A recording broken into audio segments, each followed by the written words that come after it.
And now, in studio, bringing his Midwest values from the Show Me State to the land of San Diego. He's a triple threat, licensed as an attorney, mortgage broker, and a top producing realtor who's crushing the competition. Here to deliver you what's happening in the trenches of the market. Your host, Michael Gaddis. Welcome back to the Michael Gaddis Show on AM 1170 The Answer. I am your host, Michael Gaddis, the CEO and broker of Frontier Loan Group, which is frontierloangroup.com. That's frontierloangroup.com. I assist a lot of people with reverse mortgages, and I travel throughout Southern California giving speeches and attending events about reverse mortgages. So I'm trying to relay some of that information to any of you out there who might be interested. So one of the things I wanted to talk about today, and I kind of want to end the show on this, is basically, so what are some helpful hints and red flags about reverse mortgages? What should you be looking for on a reverse mortgage? One of the things I want to kind of start with is, you know that basically you have a 3-day right of rescission, okay? It's a refinance, so there's a 3-day right of rescission, which means even if you sign your loan docs and you go home later and you say, oh my God, what did I just do? You could still back out within 3 days of your signing. So keep that in mind, that even at the tail end, you can still back out if you are having second thoughts. You need to be very sure, you need to do your due diligence, you need to be very thoughtful and mindful about what you're doing, but if you do it right, I don't think you're going to have to worry about that 3-day right of rescission. But you should still know it's there, and you still have that ability to do it. So keep that in mind. The second thing you need to keep in mind are that with a reverse mortgage, lower interest rates are not always best. There are circumstances under which a borrower might be helped by obtaining a higher rate on a fixed rate on a HECM. And here's why.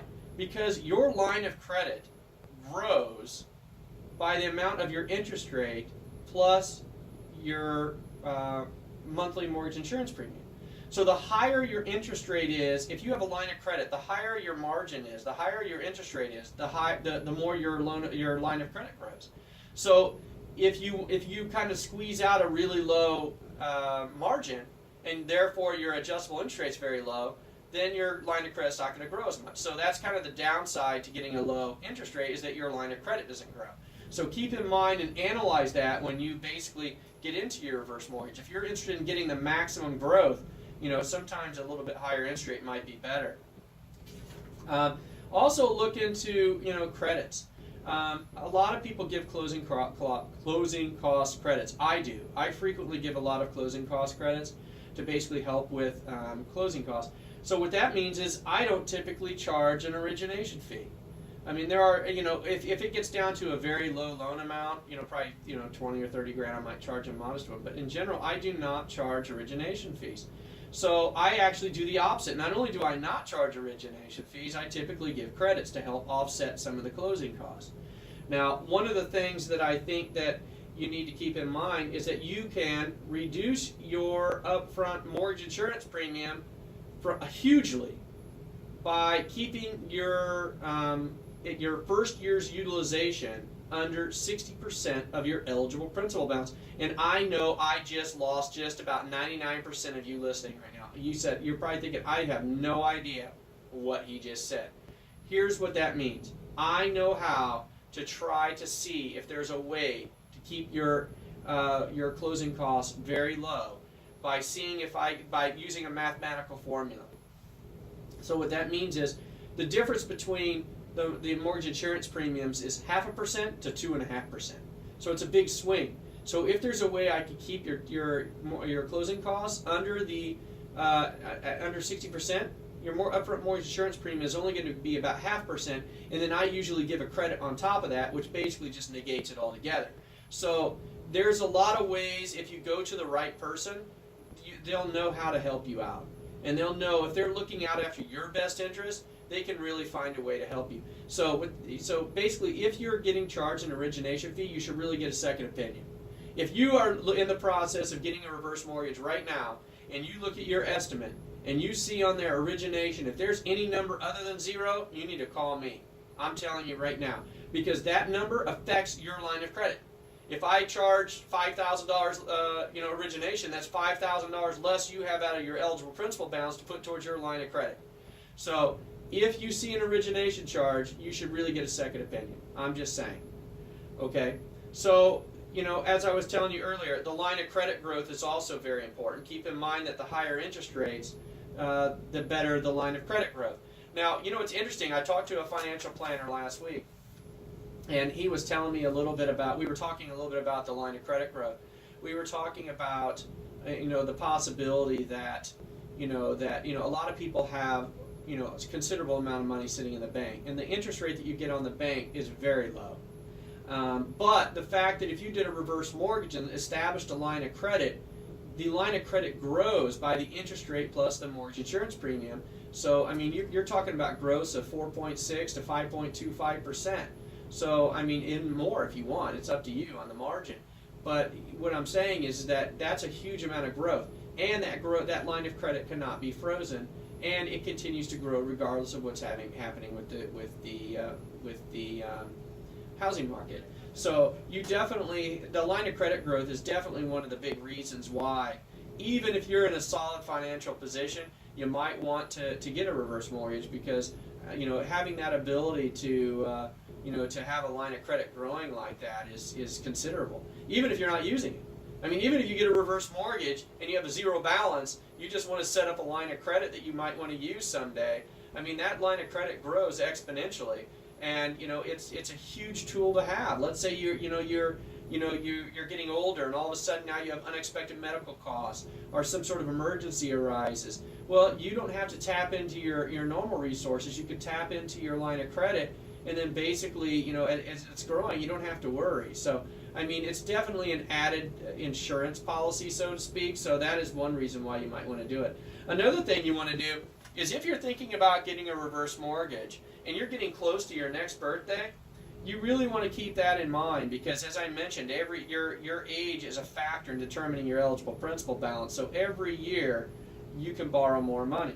So if the more you borrow, the older you are, the more you borrow. So if you're within 2 months of your birthday, there's no sense to start it right now. You might as well wait until you turn your next age. And that's one of the first things I look at. I look at my borrowers. I say, when's your birthday? If your birthday's coming up here real soon, then hey, why don't we just calculate it based on that new age and wait until you're at that age before we do it.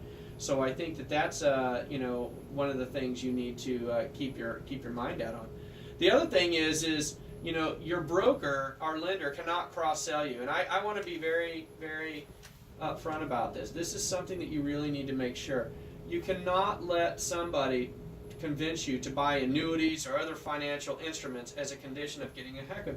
And you have to sign a disclosure on that. There's a California disclosure specifically designed that nobody's convinced you to buy annuities or any other type of financial product in conjunction with you obtaining a reverse mortgage. And that's you need to separate the reverse mortgage from financial planning. Financial planning is good. You need to do that, and I suggest everybody have a financial planner. But don't let anybody press you into it and say, hey, we'll get you a reverse mortgage and then we'll simultaneously throw you into an annuity. You need to be a little careful of that kind of stuff, okay? Because the whole purpose of a reverse mortgage is to allow you financial freedom.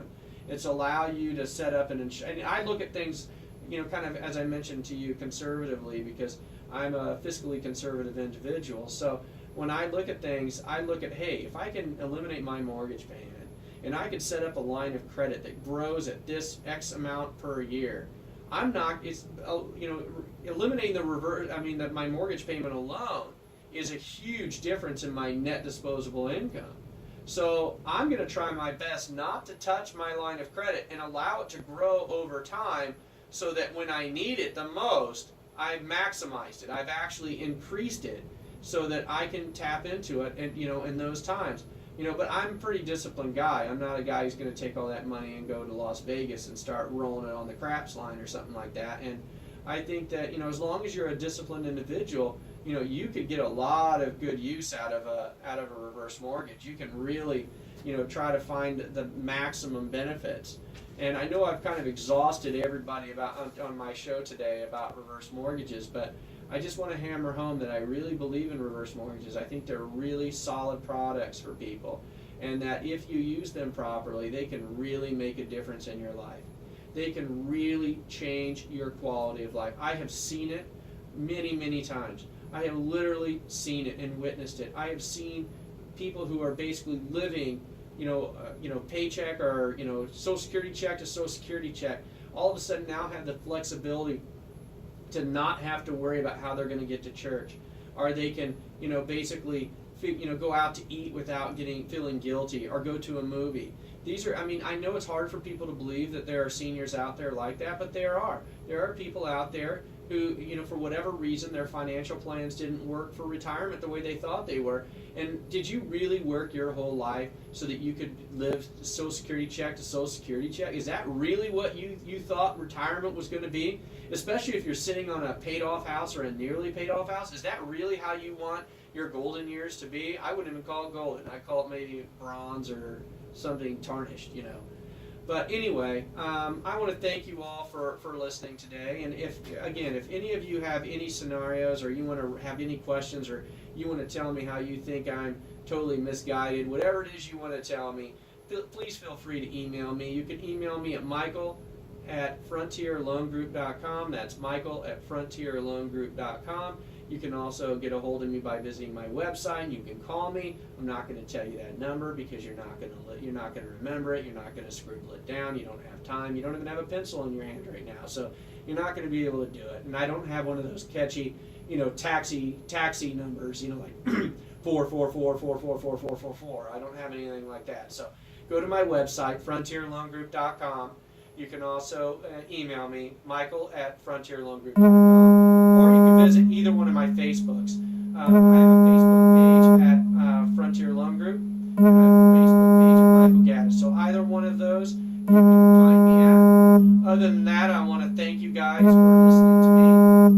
Next week, I'm actually going to have a special guest that I think you're all going to really like. You're going to have to hear me rambling on for an hour about the first mortgage. We're going to switch gears and talk about something completely unrelated that I think you're going to find extremely helpful and entertaining. So anyway, thank you all for listening to the Michael Gaddis Show. You've been listening to the Michael Gaddis Show on AM 1170, The Answer.